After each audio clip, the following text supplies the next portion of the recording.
Well, hello and welcome back to the Better Divorce Podcast. Yep, it's me, your host, Paulette Rigo, CEO and founder of Better Divorce Academy, ADR credentialed private mediator and certified divorce coach, author of number one best-selling book and workbook. It's right there, Better Divorce Blueprint, and yes, the host of the Better Divorce Podcast.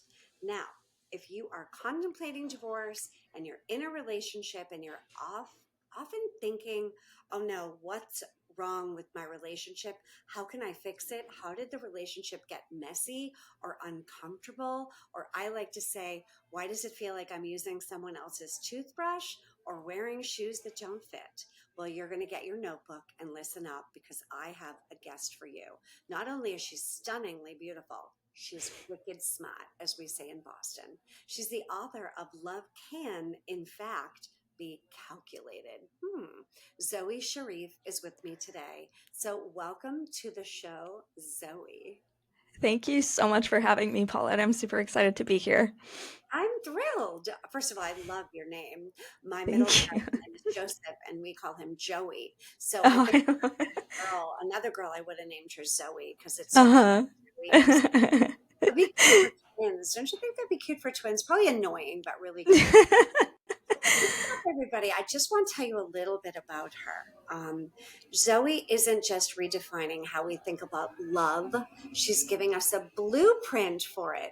Isn't that interesting? Because that's the name of my book, Better Divorce Blueprint, the book, the workbook, the audiobook, and the online course coming out in September. So tell us a little bit about this blueprint because you've got a background in criminology. That's cool.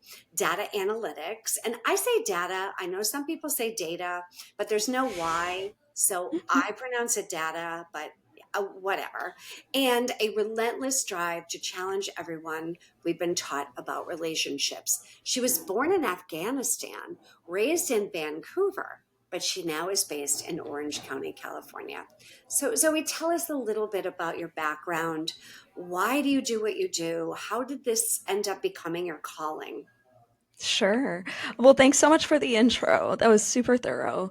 I guess going back 20 years, I was studying criminology in school. So I had this fixation on human behavior. And around the same time, I was cheated on by a long term boyfriend who I was madly in love with. And I think my fixation went from criminology and crime and understanding crime to understanding love. And also because the pain was truly like so deep. And it was my first instance of betrayal, and I was completely blindsided, by the way. I started to ask myself, how can I understand love? And I came across this article online. It said you can't fall in love with someone unless they're a match. So I actually expanded that theory. And I asked myself, how do you measure a match? So essentially, I came up with this little like thing where or like a little, saying where you can't fall in love with someone unless they match your score or exceed your score. So the next question became, well, what is a self score? And that's when I determined a self score depends on how you show up based on your own standards, which in the framework we call values. So essentially, that self score is a numerical assessment of self respect and self love, but it doesn't end there. You are more likely going to stay in a long term relationship, sustainable relationship, and respectful relationship if your partner is matching that score or exceeds that score by only 4% on average. If it goes way above your score, that essentially falls into a realm of infatuation. That's where toxic patterns come in. Ooh. So it really, yeah, the framework is pretty extensive, but that's essentially the basis of it all. It's fascinating. Now I can't wait to do my score and do my Mm-hmm. husband's score and find Yeah. out why it works. Yeah. Yeah. We'll have to book a time with you to do that. So, how Absolutely. do you find out your score and determine that? Sure. So you first pick your top five values. So your values could be purpose, it can be career, it could be finances, it can be image, it can be self expression, whatever it may be, right? What I found though is the longer I was doing my own self score, the more I started adding values that are not so surface level. Like, for example, peace of mind became a value for me. Being held in high regard also became a value for me, right? Like, does my partner respect me, for example, right? Honesty and dependability and reliability, that's been a top value consistently that we've seen in our surveys, right? So you pick your top 5 values and then you score yourself against each one. Whatever, then you tally up your score. Whatever that total is your self score. So let's assume I'm an 80%. Okay. So the 80% is how I feel I show up based on my own standards. The next step is to evaluate your partner on your values, and you give them a partner values score. But for the partner, it doesn't end there. You then have to measure how well they fit your trait preferences. Trait preferences are attraction, it's what you feel magnetized to. So that can be humor, it can be intelligence, it can be extrovertedness, introvertedness. It's whatever draws you to a human, right? So then you have a partner traits score. You average out the partner value score and the partner trait score, and then you have a total partner score. That total partner score, our surveys show that the perfect relationship is when the partner score is on average 4% above yours. In other words, you admire them. You're not infatuated with them, but you admire them. And Really? the other beauty, yeah, another thing is we found that if you have a low self score, you are not likely going to sustain your relationship or engage in a healthy relationship. That's where toxicity comes in. So you can be a match to someone with a low self score, but you're likely, uh, it'll likely just be super toxic because at the end of the day, that cliche, you can't love someone else unless you love yourself, we numerically validated that.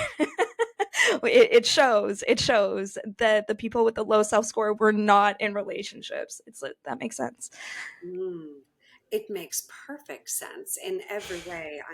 If you're listening to the audio, I'm nodding, incessantly over here because on page 46 and 47 in my book, Better Divorce Blueprint, I list 230 core values. I love And that. when people are going through this contemplation stage, oftentimes they're just wallowing in a world of confusion.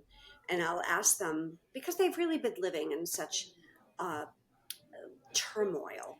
Maybe it's not always a 10 of turmoil. It could just be a low level, like a low grade fever. You don't have to be Mhm. 106 ready for the ER.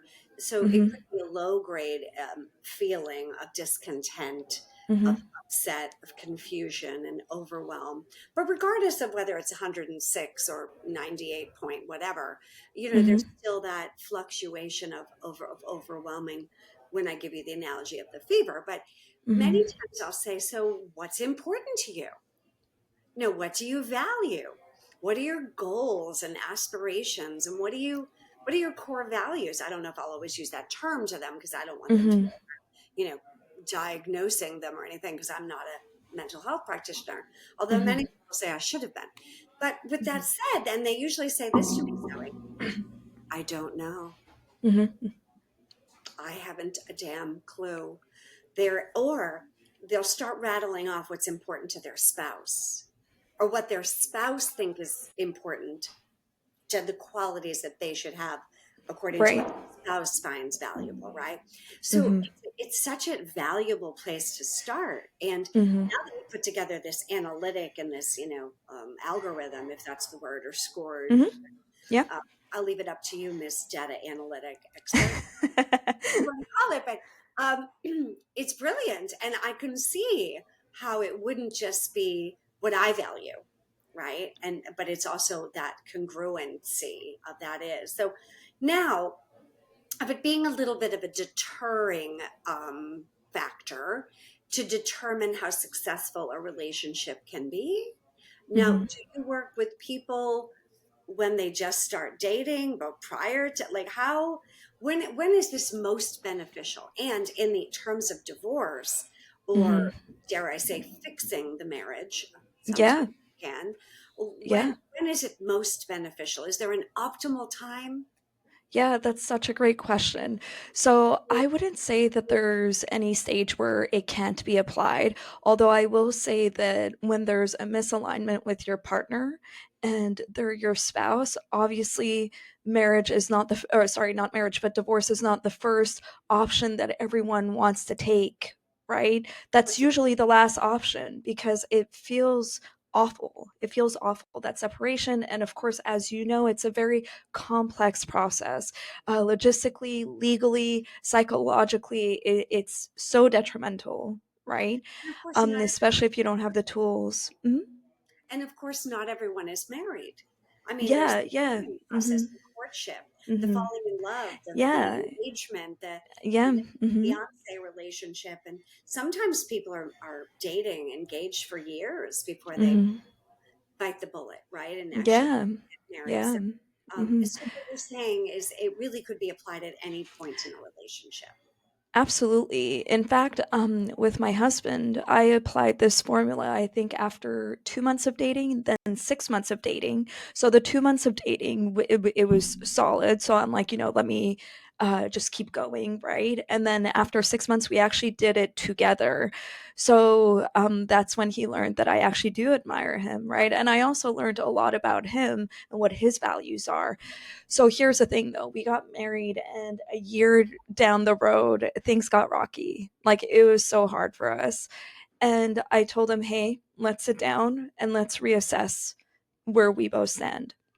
Here's what I found. I found that he didn't realize that his score had dropped for reliability and dependability, which essentially is another word for a rock. And I was just like, where's my rock? I need my rock, right? And I feel like I don't have my rock. Like I feel alone in this relationship. So being able to articulate it in that way and then assign a score allowed him to understand and conceptualize what I actually needed from him. And also his total score was a lot lower than what it was 3, 4 years ago. So I think that kind of not scared him, but put things into perspective in terms of how I really feel in the relationship. So when he did his, I didn't realize, although I should have guessed it, that I was scoring low for communication style and manners. I'm like, yeah, that's kind of fair. I was getting very attitudey. I was getting a little too sharp, right? So as I was getting attitudey in the relationship, his sense of wanting to be a rock just kind of dissipated. We were both projecting our crap into the relationship. So we were both scoring low, right? So once we were able to communicate it, articulate it in a way that was mature, right? Obviously, it's not meant to be used as a tool to like poke and bully, right? But we were able to understand each other, and then slowly we got back to a place of realignment. Of course, it's marriage, so of course he'll slip, I'll slip, but we'll always at least try to get back to a place of realignment. So beyond that, so I know that a lot of the audience here, they're currently going through the divorce process. If it didn't work, it didn't work. It's all good, right? The scores were probably a mismatch. It's better to be fulfilled than to just perform for the world. Who cares about the world, right? Just be happy and be fulfilled. So even for people who are divorced, if they're ready to go back into the dating scene, this is such a powerful tool to understand who's sitting across the table from you, right? Understanding where you stand against your own standards, and if you have a low self score, to work on that first, and then once you feel confident with your self score, which by the way, women on average is 76%. So if you're about a 73% plus, you're probably in a good place. If you're under 70%, I would check that a little bit and just ask yourself, where could you either change your perception? Are you being hard on yourself? Or where can you just kind of work on yourself, right? So if you have a solid self score, I would say, yeah, you're probably in a good place to go out and date. But clearly, that's just a first step, right? Like, I would assume that your heart is guarded.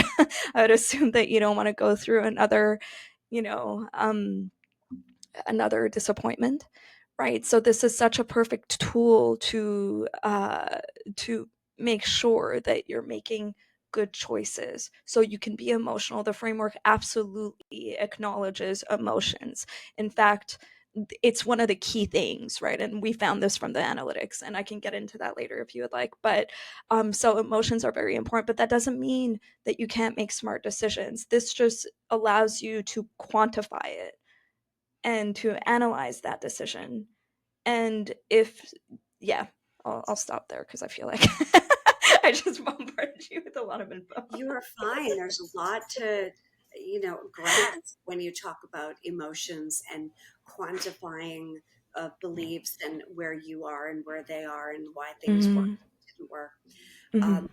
And not to get off too much, but I loved how you said that once you realized using this technique and this framework that his dependability score was low and you were seeking a rock, that consistency, reliability, that dependability was missing, and Mm-hmm. he too was missing communication, and without reiterating everything you said, Mm-hmm. that it really it helped both of you adjust according to the needs or desires, what they were in fact seeking, and that alignment. Mm-hmm. I also liked how you said that if the score is too high, that there's this putting someone on a pedestal. That's my framework, not yours, but that isn't Exactly. healthy. But there should be a bit of admiration and pride, shall we say, because I'm extremely proud of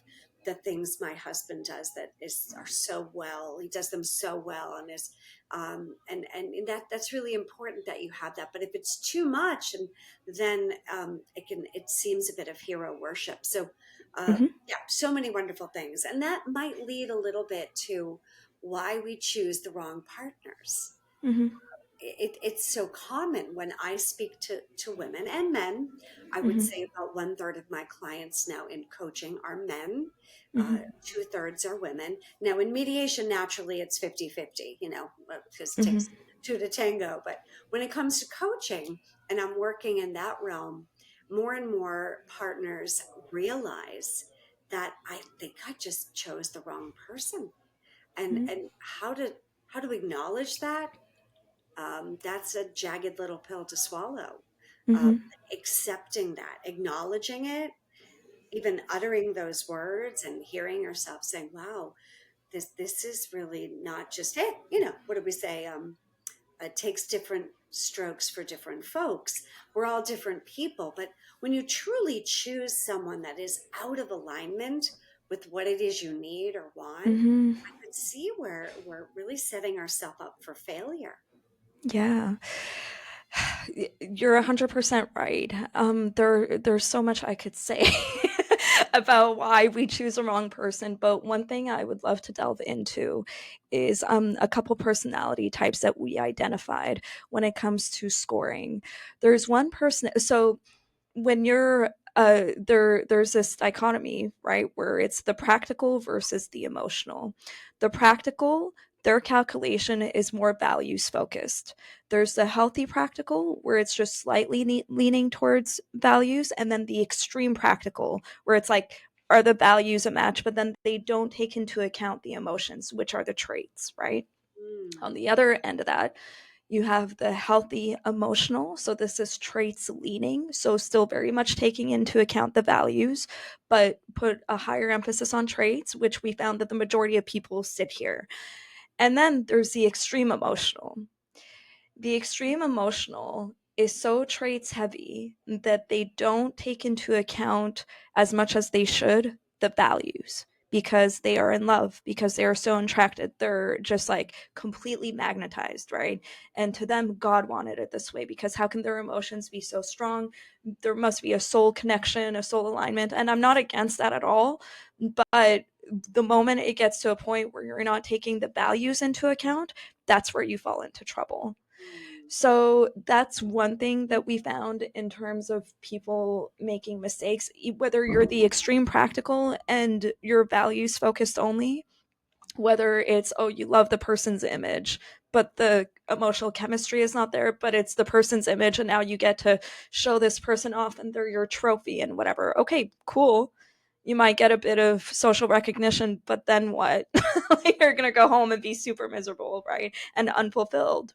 right? So I guess the key thing here is to acknowledge both sides, the values and the traits. But again, from our surveys, we found that the majority of people fall under the healthy emotional. So they're just slightly traits focused, which I get, because when you fight with your partner, when you come into a place of misalignment, there's got to be something that makes you want to fight for it.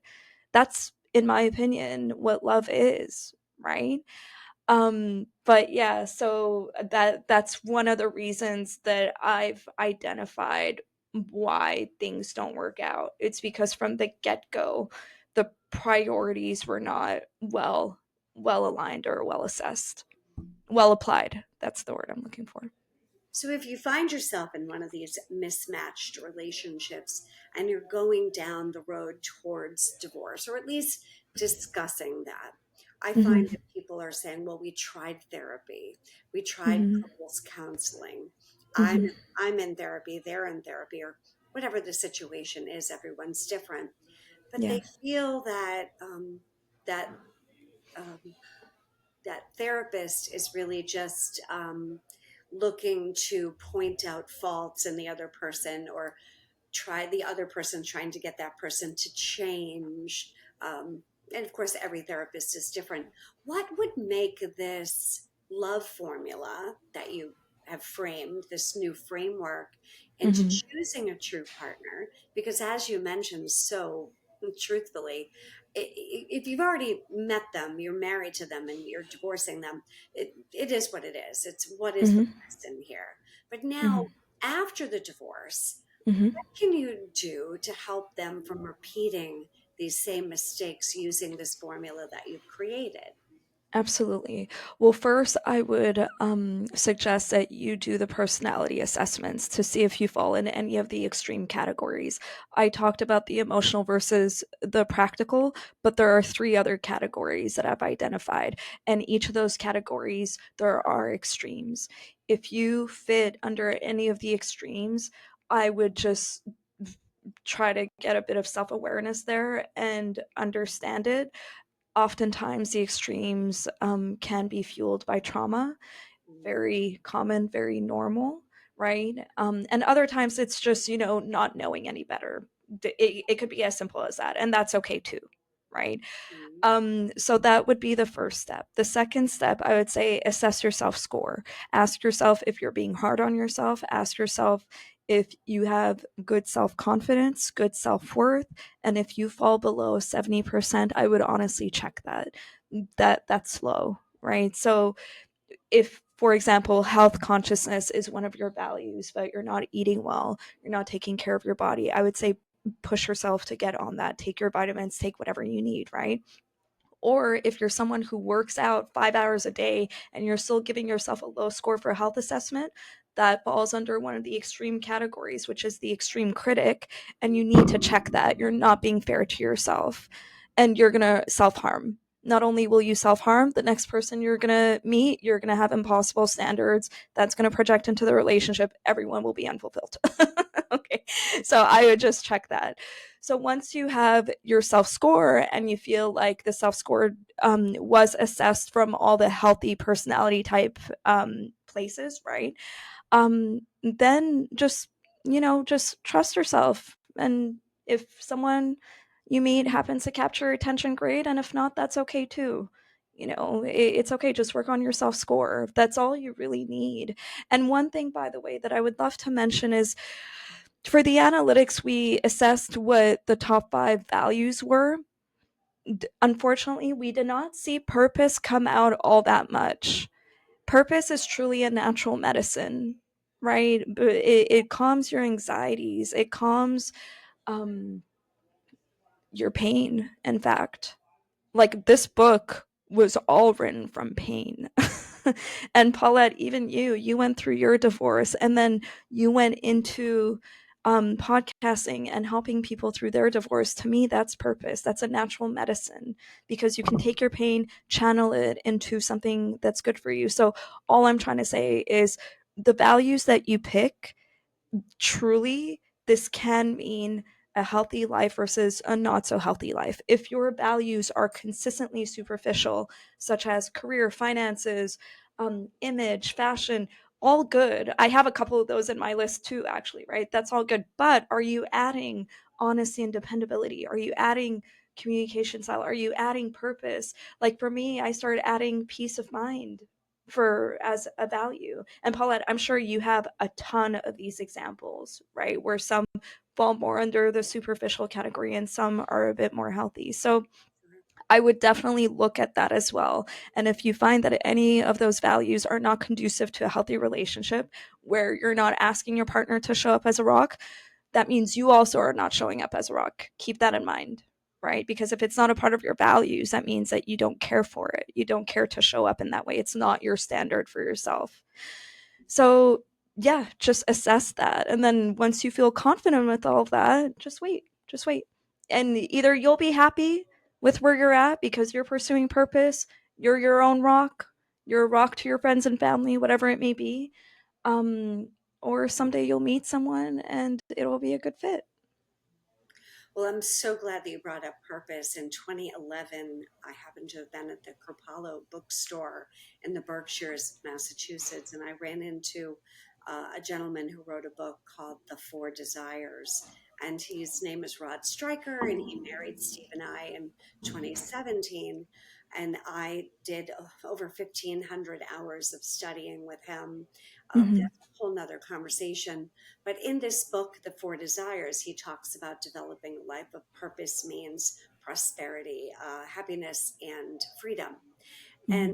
And the first thing that we do is write what's known as your Dharma code. And in Sanskrit, the word Dharma means purpose. Why Mm-hmm. the hell are we here? How are Mm-hmm. we here to serve and give and contribute to our time here on earth? And I had absolutely no concept of what that meant in 2011.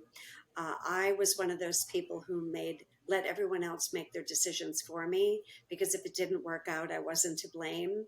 Where I Mm-hmm. went to college, my hobbies, who I dated, what I did, my favorite color, I just kind of was one of those people that went along.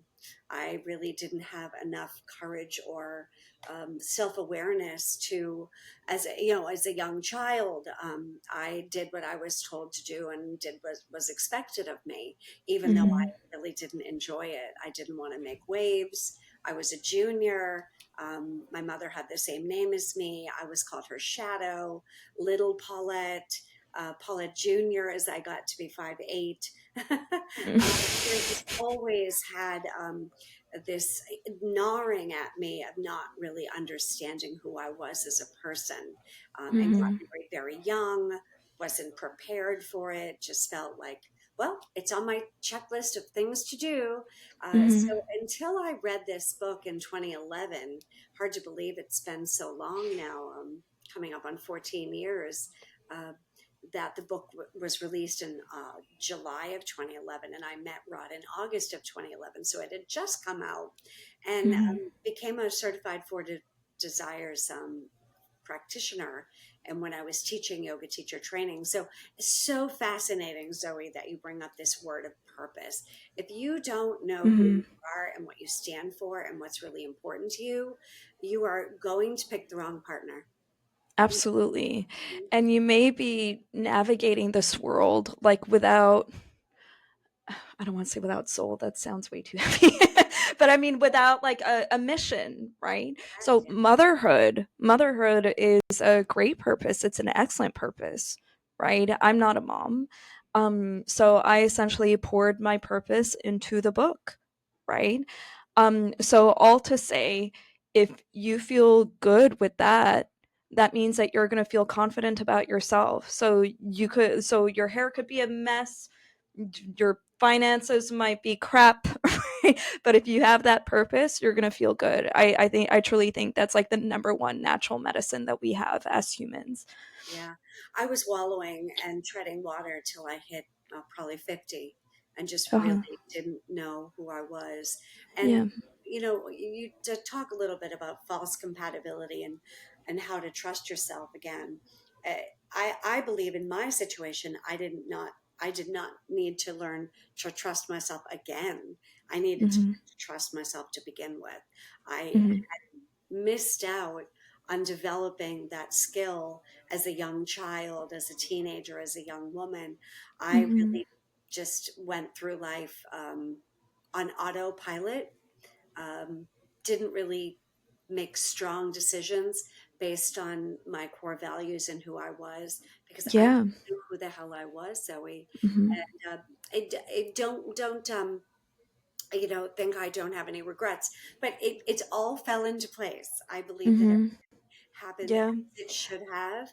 Yeah. And here I am now at the ripe old age of 60, able to help so many other people so they don't fall into that same mistake pattern of Yeah. making or allowing other people to make their decisions for them.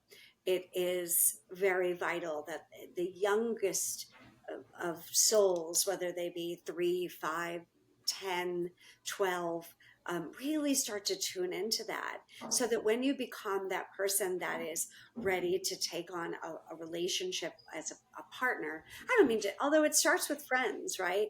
Looking who you pick as your friends, and is that congruent? Because I think that Mhm. pattern can lead to your trusting of yourself to make smart relationship choices.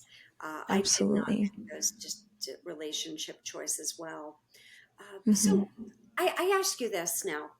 This is also fascinating to me.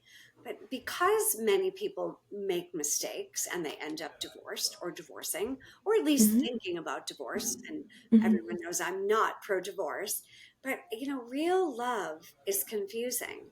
Many Mhm. people don't know, don't understand, haven't tasted, experienced what a healthy relationship actually feels like, Mhm. because they haven't lived it, Mhm. and how to build one consciously.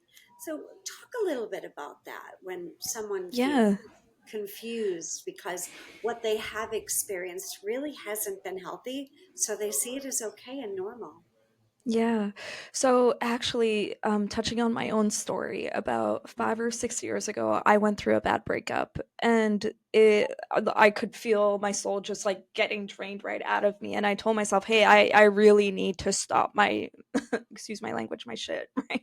So I started doing the formula, and I started to realize that my top values were not necessarily conducive to a healthy relationship. Also, I was very delusional about the that partner's value score. So I gave him almost top marks for honesty and dependability and reliability. There is no reason for that. Looking back on it, I'm like, I was completely delusional.